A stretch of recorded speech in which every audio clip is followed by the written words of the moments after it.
மகாராஷ்டிரா துணை முதலமைச்சர் அஜித் பவார் விமான விபத்து சிக்கி உயிரிழந்ததால் அதிர்ச்சி.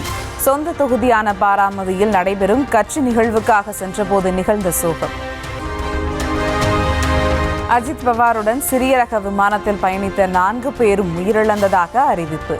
விமானிகள் 2, பாதுகாவலர், உதவியாளர் என அனைவரும் தீயில் சிக்கி உயிரிழந்த அதிர்ச்சி.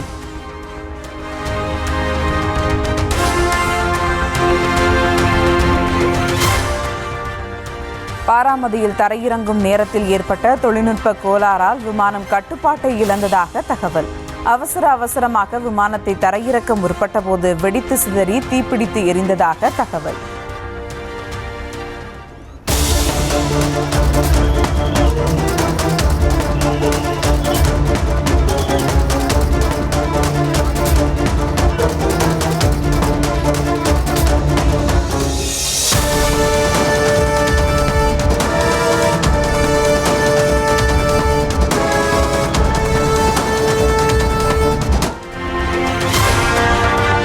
அஜித் பவார் மறைவு செய்தியறிந்து அவரது கட்சியை சேர்ந்த அமைச்சர்கள் கண்ணீர் விட்டு கதறி அழுகை. ஒருவரை ஒருவர் கட்டிக்கொண்டு தலைவரது இழப்பை தாங்கிக் கொள்ளாமல் குமரிய துயரம்.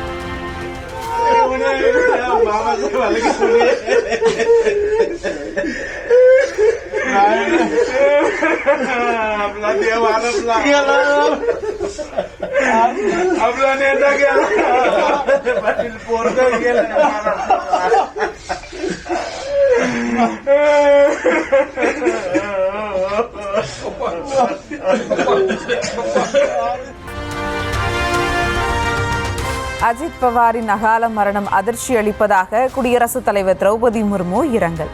ஏழை எளிய மக்களின் முன்னேற்றத்திற்காக உழைத்த தலைவர் என பிரதமர் மோடி, எதிர்க்கட்சித் தலைவர் ராகுல் காந்தி புகழஞ்சலி.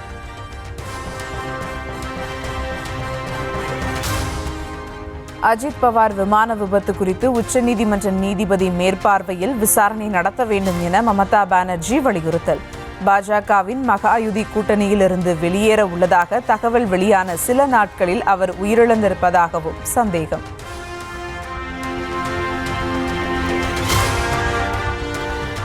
அஜித் பவார் மறைவு செய்தியை தன்னால் ஜீரணிக்க முடியவில்லை என முதலமைச்சர் மு.க. ஸ்டாலின் வேதனை. அஜித் பவாரின் இழப்பு மகாராஷ்டிரா மக்களுக்கு பேரிழப்பு என எதிர்க்கட்சித் தலைவர் எடப்பாடி பழனிசாமி இரங்கல்.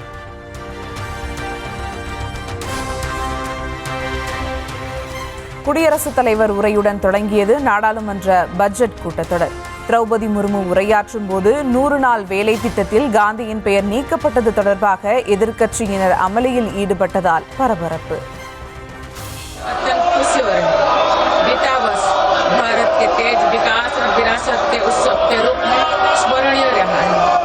ये कालखंड अपने साथ अनेक प्रेरणाएं लेकर आया है।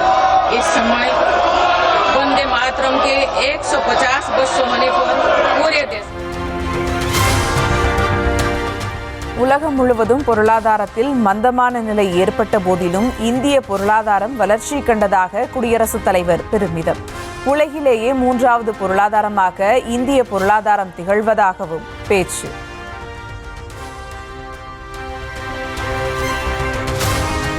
பயங்கரவாதத்திற்கு எதிரான போரில் இந்தியா உறுதியாக நிற்பதாக குடியரசுத் தலைவர் திரௌபதி முர்மு திட்டவட்டம். பயங்கரவாத எதிர்ப்பு நடவடிக்கையாகவே பாகிஸ்தானுடனான சிந்து நதிநீர் ஒப்பந்தத்தை நிறுத்தி வைத்ததாகவும் பேச்சு.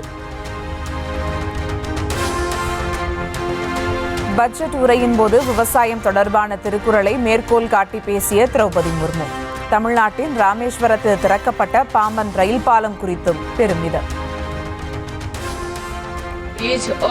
तमिलनाडु में नई पंगन ब्रिज का निर्माण कर भारत ने इंफ्रास्ट्रक्चर क्षेत्र में एक कीर्तिमान स्थापित किया है.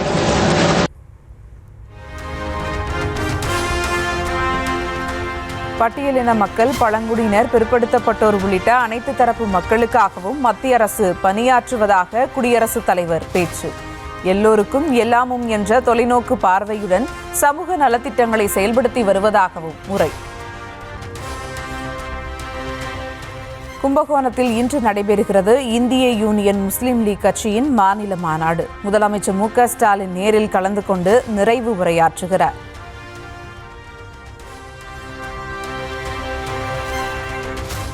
டெல்லியில் காங்கிரஸ் மூத்த தலைவர் ராகுல் காந்தியுடன் திமுக துணை பொதுச் செயலாளர் கனிமொழி சந்திப்பு.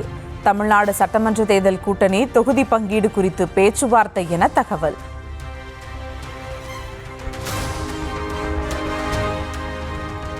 விடியா ஆட்சிக்கு உங்கள் வீட்டு பில்லே சாட்சி என்ற பெயரில் பிரச்சாரத்தை தொடங்கியது அதிமுக. விலைவாசி உயர்வு தொடர்பாக திமுக அதிமுக ஆட்சியை ஒப்பிட்டு துண்டு சீட்டாக வீடு வீடாக சென்று வழங்க இபிஎஸ் அறிவுறுத்தல். தாவேகாவில் உள்ள செங்கோட்டையனை நினைத்து தாம் வருத்தப்படுவதாக பாஜக மாநில தலைவர் நயினா நாகேந்திரன் பேட்டி. எப்படி இருந்த மனிதர் இப்படி ஆகிவிட்டாரே என்பது போலத்தான் நினைக்க தோன்றுவதாகவும் கருத்து. அண்ணன் செங்கோட்டையனை எனக்கு 30 வருஷத்துக்கு மேலாக தெரியும். நான் ஏற்கனவே சொல்லியிருக்கிறேன். அவர் அமைச்சராக இருந்த போதும் தெரியும், அமைச்சருக்கு பின்னால் நடந்த விஷயங்கள் உங்களுக்கு எல்லாம் தெரியும். அதுபோல கன்னியாகுமரியில் ஒரு மாத காலம் நான் அவர்கள் ஒன்றாக தங்கியிருந்தோம். 1998ஆம் ஆண்டு திருநெல்வேலி நடைபெற்ற வெள்ளி விழா மாநாட்டில் நாங்கள் இருவரும் முக்கிய பங்கு எடுத்துக்கொண்டோம். முழுவதுமாக நான் உணர்ந்தவன். அவரை நினைத்து உண்மையிலே நான் மிகவும் ரொம்ப வருத்தப்படுகிறேன். எப்படி இருந்தவர் இப்படி ஆயிட்டார் அப்படிங்கிற மாதிரி தான் என்னுடைய வருத்தத்தை மட்டும்தான் என்னால் சொல்ல முடியும்.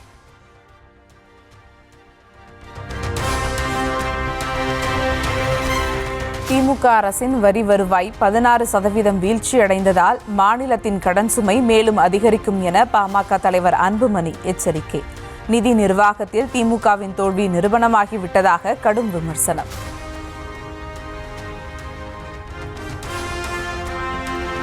ஆளுநர் RN ரவி பங்கேற்ற திருச்சி பாரதிதாசன் பல்கலைக்கழக பட்டமளிப்பு விழாவை புறக்கணித்த அமைச்சர்கள். உயர்கல்வித்துறை அமைச்சர் கோவிச்செழியன், பள்ளிக்கல்வித்துறை அமைச்சர் அன்பில் மகேஷ் உள்ளிட்டோருக்கு அழைப்பு விடுக்கப்பட்ட நிலையில் புறக்கணிப்பு.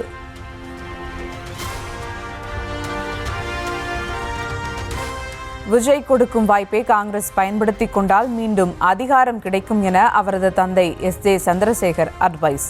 வரலாறும் பாரம்பரியமும் கொண்ட காங்கிரஸ் இன்று தேய்ந்து விட்டதாகவும் கவலை. ஏதோ ஒரு கட்சிக்கு ஆதரவு கொடுத்து இவங்க தேஞ்சு போய்கிட்டே இருக்கிறாங்க. அந்த ஒரு பவரை நாங்கள் கொடுக்குறோம். நாங்கள் இல்லை, விஜய் அவர்கள் கொடுக்குறேன்ற அந்த பவருக்கு நீங்கள் வந்தீங்கன்னா காங்கிரஸ் மறுபடியும் அந்த வரலாறை தக்க வச்சுக்கணும். இந்த வாய்ப்பை அவங்க தான் பயன்படுத்த. திருப்பரங்குன்றம் விவகாரத்தில் நீதிபதி GR சுவாமிநாதனுக்கு எதிராக அவதூறு பரப்பியவர்கள் மீது எடுக்கப்பட்ட நடவடிக்கைகள் என்ன? தலைமை செயலாளர், உள்துறை செயலாளர், DGP ஆகியோர் அறிக்கை தாக்கல் செய்ய உச்சநீதிமன்றம் ஆணை.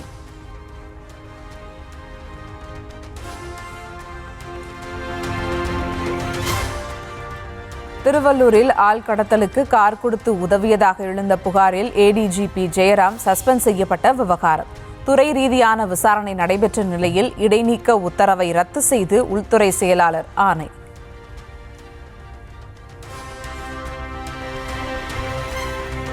வாக்காளர் பட்டியல் சிறப்பு தீவிர திருத்த நடவடிக்கைக்கு எதிரான தமிழ்நாட்டின் வழக்கை நாளை விசாரணை. திமுக உள்ளிட்ட கட்சிகள் தாக்கல் செய்த வழக்குகள் நாளை விசாரணைக்கு எடுத்துக் கொள்ளப்படும் என உச்சநீதிமன்றம் அறிவிப்பு. சென்னையில் பீகார் இளைஞரின் குடும்பம் கொல்லப்பட்ட வழக்கில் அடுத்தடுத்து வெளியாகும் பகீர் தகவல். தரமணியில் உள்ள பாலிடெக்னிக் கல்லூரி வளாகத்தில் வைத்து தம்பதி மற்றும் குழந்தையை தீர்த்து கட்டியதாக கைதான கொலையாளிகள் வாக்குமூலம்.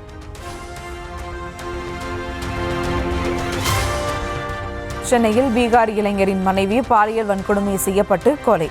தடுக்க முயன்ற கணவரின் தலையில் அடித்து கொன்று போதை கும்பல் அட்டூழியம்.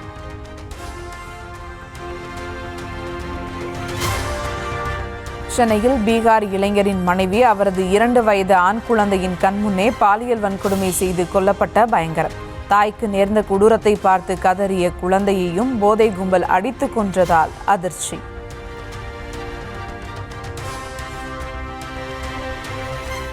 சென்னையில் பீகார் இளைஞர் குடும்பத்தினரை கொன்று 3 உடல்களையும் வெவ்வேறு இடங்களில் வீசிய கும்பல். அடையாறு கூவமாற்றில் இளைஞரின் சடலமும், மத்திய கைலாஷ் அருகே கூவமாற்றில் குழந்தை சடலமும் மீட்பு. பெருங்குடி குப்பை கிடங்கில் பெண்ணின் உடலை தேடும் பணி தீவிரம்.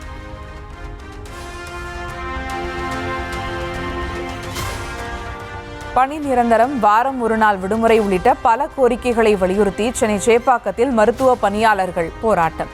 கண்ணீர் விட்டு கதறி அழுது போராட்டம் செய்தவர்களை வலுக்கட்டாயமாக கைது செய்து அழைத்து சென்றது காவல்துறை.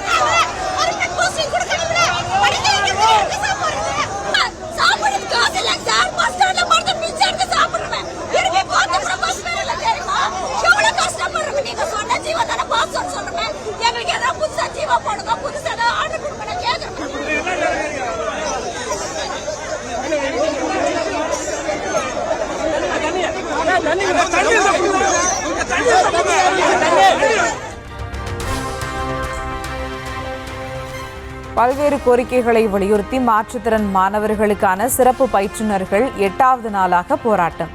சென்னை டிபிஐ வளாகம் அருகே போராட்டத்தில் ஈடுபட்டவர்களை கைது செய்து போலீசார் நடவடிக்கை.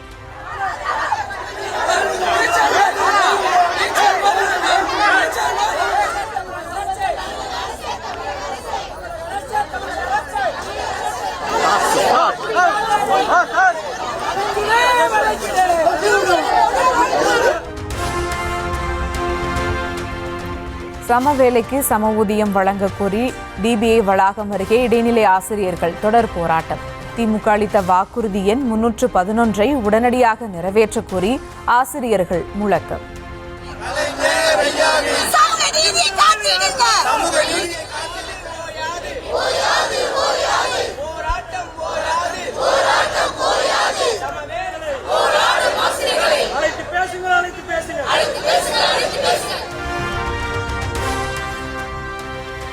ஆறு அம்ச கோரிக்கைகளை வலியுறுத்தி தமிழ்நாடு முழுவதிலும் கிராம நிர்வாக அலுவலர்கள் காத்திருப்பு போராட்டம்.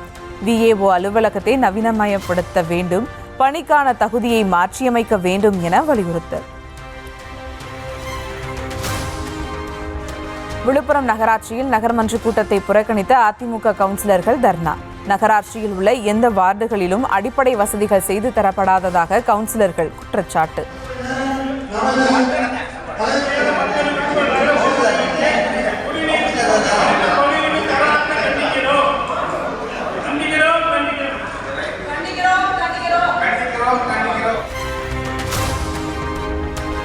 ஈஷா அறக்கட்டளை சார்பில் கட்டப்பட்டுள்ள எரிவாயு தகன மேடையை அப்புறப்படுத்த கோரிய வழக்கு. தகன மண்டபம் கட்டுவது பொது நலனுக்கு எதிரானதல்ல என கூறி மனுக்களை தள்ளுபடி செய்து சென்னை உயர்நீதிமன்றம் உத்தரவு. சென்னையில் ஆபரண தங்கத்தின் விலை 1.25 லட்சத்தை நெருங்கியதால் மக்கள் பேரதிர்ச்சி. ஒரே நாளில் மட்டும் சவரனுக்கு 5200 ரூபாய் உயர்ந்து ஒரு சவரன் தங்கம் 1,24,880 ரூபாய்க்கு விற்பனை.